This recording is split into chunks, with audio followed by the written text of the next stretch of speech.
yt dhëmbin veshët nga lloja e soj muzikës që mund të dëgjosh për shembull. E kam të shqetësimin, unë dëgjoj muzikë në kufje, e kam si terapi, mbase ndonjëherë edhe për të shmangur njerëzit rrugës, kemi ne komentet teksa kalojmë nëpër rrugë dhe ndodh ndonjëherë që kur shkoj në shtëpi dhe i heq këto kufjet më dhëmbin veshët. Tani dua të kuptoj. A vjen kjo nga kufjet, nga volumi, nga valët e telefonit, kufjeve, se tani janë edhe këto mroklla telefonike, këto gjërat e reja që ndoshta janë deri diku pak më të rrezikshme, apo nga cilësia e muzikës, nga elementet, nga harmonia e muzikës. Në rast parë ndodh nga dita janë. Kemi qofse jam zgjuar keq, çdo gjë që mund të dëgjoj mund të jap një bezdisje. Bishaka, por është e vërtet. Në kuptimin ndodh nga humori, ndodh nga shumë aspekte. Mund të ndodh dhe nga aspektet atmosferik, nga koha, e cila nuk është e përshtatshme për një lloj muzike, nëse ne imagjinojmë që pse është e lidhur ngushtë muzika me stinët, sepse nëse jemi në një kohë gri ku bie shi, pse automatikisht ne nuk mund të dëgjojmë një muzikë dance apo house, është shumë e çuditshme ta dëgjosh. Pra, ka të bëjë shumë aspekte të cilat ndoshta edhe ne nuk japim dot shpjegim, por japim sepse në fundit jemi të bërë prej vibracioneve, emocioneve. Ashtu si ne vendosim kufjet në vesh, ku i kam sot, ato kufje dhe çdo lloj tingulli që hyn në aparatin dëgjues do të ngacmoj do të interferoj tek thellësia e gërvishjes së tingullit që ne na prek emocionalisht, kështu që nëse kemi një bezdisje sepse frekuenca në atë moment është një frekuencë e cila veshi ynë nuk e përmban për arsye të shumta, lodhja, dita, atmosfera, apo qofte edhe volumi, apo mos masterizimi i mirë i tingullit, një tingull i cili ka frekuenca të cilat bezdisin janë shumë efekt, kështu që shumë domethënës, por e rëndësishme është që të dëgjojmë atë çfarë na pëlqen dhe na bën mirë, kështu që. Shikoj, se muzika shëron shpirtin prej kohësh. Kjo puna që tingulli mund të mos jetë masterizuar apo probleme të tjera të kësaj natyre, a lidhen me faktin që shumë gjëra që ne dëgjojmë sot, po themi të muzikës moderne, në fakt nuk janë muzikë. Ose po ta bëj pyetje ndryshe, deri sa mund të thjeshtohet, mund të divulgohet muzika, nga muzika klasike që është forma më e lartë deri në format më bashkëkohore në një moment që të mos jetë më muzika jo. Në të vërtetë këtu lind një pyetje që çfarë është muzika për dikë dhe çfarë është muzika në tërësi. Se bën vaki duhet të konsiderojmë muzik në lidhje me vepra, me forma. Se bën vaki që shumë gjëra që ne dëgjojmë sot mund të mos jenë fare muzikë, them unë. Ku di, mbase jam gabim. Kjo është pyetje, nuk e di. Është pyetja e cila tash duhet të ndajmë çfarë është muzika për dikë, por më shumë se sa ta fokusojmë në këtë aspekt, është çështja që ka të bëjë me mendimin filozofik të një vepre muzikore, e cila jo detyrimisht duhet të jetë ajo çfarë gjithkush mendon ose e pranon, por ka të bëjë me një studim të mirëfillt dhe çfarë sjell në lidhje në raport me historikun, me teknikat, me ndërveprimin deri tek kritikën muzikore. Pra, dua të them që jo çdo gjë që ne edhe kjo është muzikë, pavarësisht sepse muzika është ndërtuar nga disa aspekte që janë frekuencat. Alona, ajo është muzikë sepse e krijove ti, se po ta krijoja unë nuk e di ç'do ishte. Jo, do më bashkohesh mua në dështim. Ka disa teknika që e bëjnë muzikën të jetë e plot, që është nga ritmi, nga koordinimi, nga frekuencat, nga timbri, nga ngjyra, nga gjithçka. Kështu që por këto, nëse mund të jenë shumë minimaliste, në të vërtetë, mund të jenë qoftë edhe një tingull I cili përsëritet në kohë për një aspekt të caktuar, përvaret se si e ka menduar kompozitori, sa efekt ka kjo dhe çfarë është e lidhur nga aspekti filozofik. Se nëse unë marrim një shembull, është një kompozitor I cili ka shkruar muzikë të mrekullueshme, është Georg Ligeti, është një kompozitor I cili ka shkruar vepra të rëndësishme muzikore, qoftë në aspektin simfonik dhe instrumental, ku një nga veprat e tij është përdorur në një nga filmat e Kubrick, që është Eyes Wide Shut. Dhe ajo vepër muzikore nis me një notë deri në disa nota të cilat në veprën e parë përdor vetëm një notë muzikore. Gjatë gjithë kohës është e përdorur nota X, çfarë rëndësie ka, do, mi e të tjerë të tjerë. Kjo notë përsëritet gjatë gjithë kohës, vepra është bërë me një notë.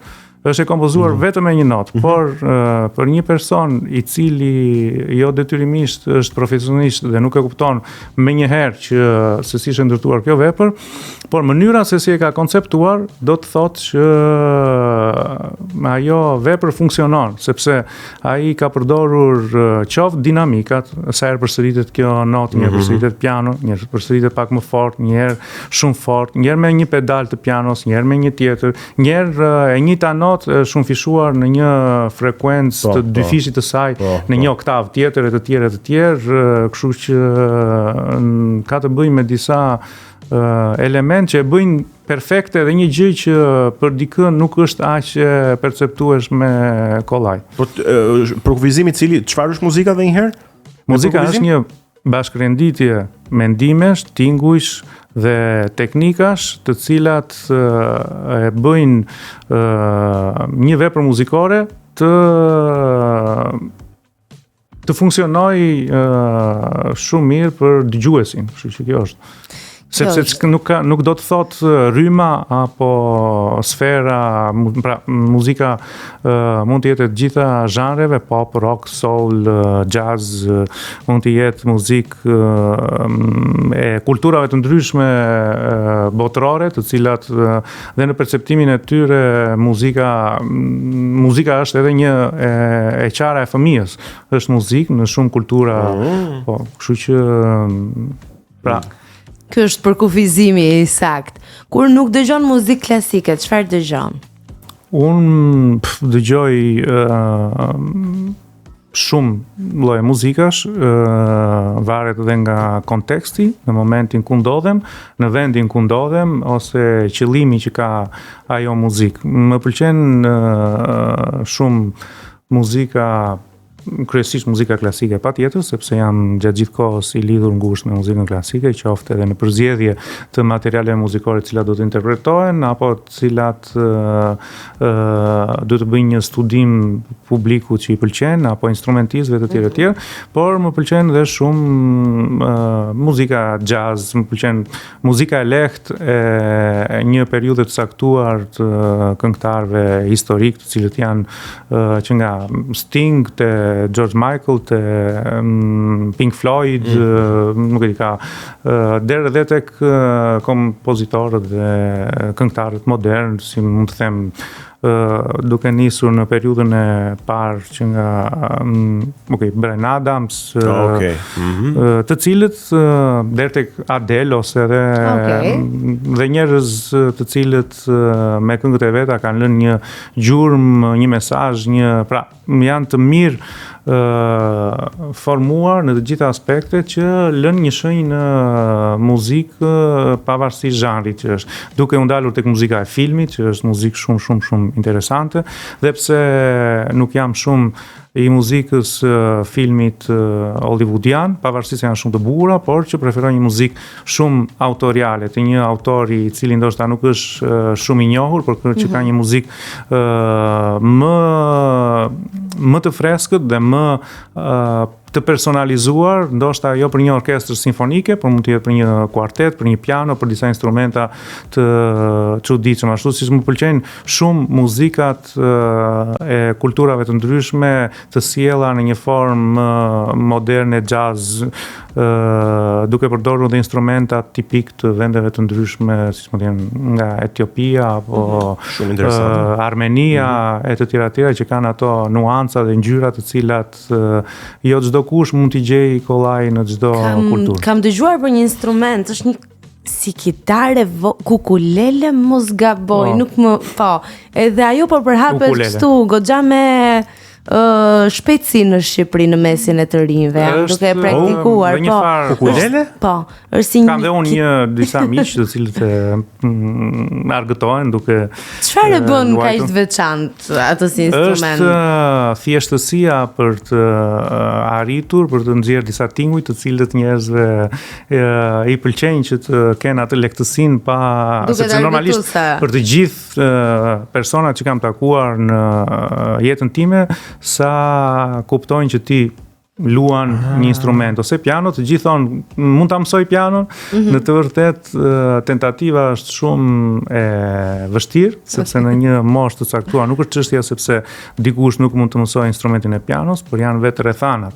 Është koha e pamjaftueshme, është dedikimi, është përqendrimi, është durimi për të kaluar orë të tëra mbi një instrument siç është piano, për të mësuar aq shumë detaje për një instrument kaq kompleks dhe koha nuk mjafton asnjëherë për të. Kurse ka instrumenta shumë të thjeshtë, siç është fyelli apo flauti i drejtë në kuptimin që mësohet në shkolla e të tjerë që ka më thjeshtësi për të nxjerrë për të mësuar. Kështu që është një lloj forme argëtimi, ashtu siç është dhe kitara për shumë të rinj të cilët mësojnë akordet në kitarë dhe preferojnë të këndojnë apo të është një lloj shoqërie. E bëjmë për argëtim sepse ai që do të vazhdoj rrugën e muzikës patjetër duhet ta ketë nisur në një moshë më të hershme. Thën kjo. A bësh dot muzikant pa bërë shkollë, një tendencë që po e shohim gjatë këtyre viteve të fundit, që edhe kur them muzikant, nuk them vetëm për ato që performon në një skenë të madhe, po edhe për ato që merr iniciativën të regjistrojë një këngë, ta hedh në i themi dot duhen ndar gjëra. Okej, kjo është ideja. Në kuptimin çfarë do të thotë shkollë për një muzikant që ka dhe çfarë muzikanti sepse ka talent. Nëse dikush ka një dhunti të jashtëzakonshme apo i është dhuruar një dhuratë siç është ngjyra, timbri, intonacioni, veshi që kanë të bëjnë me fiziologjikën e njeriu që është e lindur, zëri, veshi kultivohet dhe mësohet, por sigurisht nëse të gjithë mund të kenë vesh, por nuk kanë zë për të kënduar dhe zëri është një identitet shumë i fortë personal. Dhe aq më tepër kur ka njerëz që kanë një zë shumë të bukur dhe ata ndoshta nuk do të duhet shkollë, por si do e kuptojnë që kanë një zë shumë të bukur dhe nëpërmjet çfarë forme do investojmë për të kënduar dhe për të bërë këngëtar. Pra, ndoshta nuk është një shkollë me një, sepse duhet ndarë çfarë quajmë shkollë, do të quajmë një diplomë apo do të quajmë edukimin përmes një procesi i cili do ndihmoj që të zgjerosh më shumë njohurit. Të zgjerosh, po të perfeksionohesh dita ditës. Kështu që ndoshta nuk duhet një diplomë, po duhet një edukues i mirë fillt që të jap drejtim asaj çfarë të ka dhuruar natyra apo kështu që çfarë ka ardhur bashkë me ty. Koha ka treguar që në shumë fusha dhe në shumë sfera ka njerëz të jashtëzakonshëm që kanë dhënë kontribut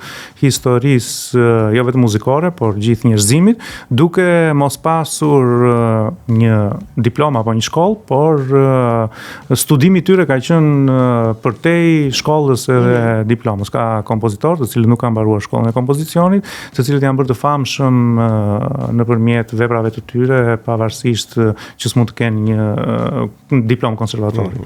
Qartë. Është ukulele dhe është ukulele, si i thash unë? Tek ukulele, po. Për një kërë që ti është tonë, s'ka problem. Zbët nami. Është ajo kitara nga Hawaiian. Po, është një instrument me pickim, me tela, i cili